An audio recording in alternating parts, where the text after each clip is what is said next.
Federal funding will help the Columbia Regional Airport run for years, but our Target 8 investigation found smaller airports are getting a similar amount of money.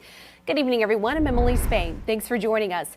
The Columbia Regional Airport received $17.5 million from the Federal CARES Act. It's enough to fund the airport's operational budget for the next 4 years with some money left over. KOMU8's Ethan Stein is live at the airport tonight to show us it's not so much compared to some other airports, Ethan.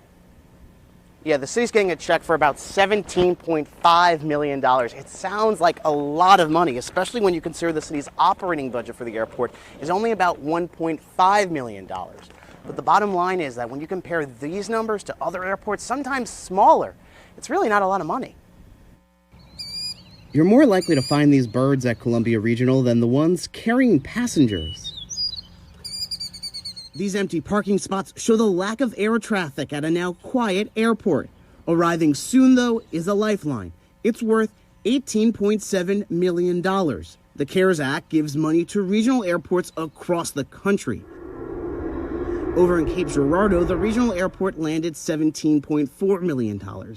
Keep in mind, the number of passengers Cape Girardeau serves in a year is less than what COU does in about a month. Bottom line, how does something like that happen? There are 4 buckets of money that Congress put together for the FAA to distribute. Mark Sixel has consulted small airports for more than 20 years. The only thing I can come up with is that they were in a big hurry. He believes there was an error with the FAA's funding formula. You see it described here online. The disparity becomes even larger when you compare the numbers to bigger airports in the state. But Congress has told them, please get this money out as quickly as possible. People are waiting on paychecks. We got to get this money into the economy to get things moving. Yeah, I don't know that we were surprised. I think we're just pleased that... The City of Columbia's communications director says it's still looking into if the funds can help build the new terminal. Because if we can use those funds, of course, for the terminal building, then that could shift some of the burden of other revenue sources that we have. The bottom line is there's no shortage of federal money available to smaller regional air traffic as some of the bigger birds wait to take flight.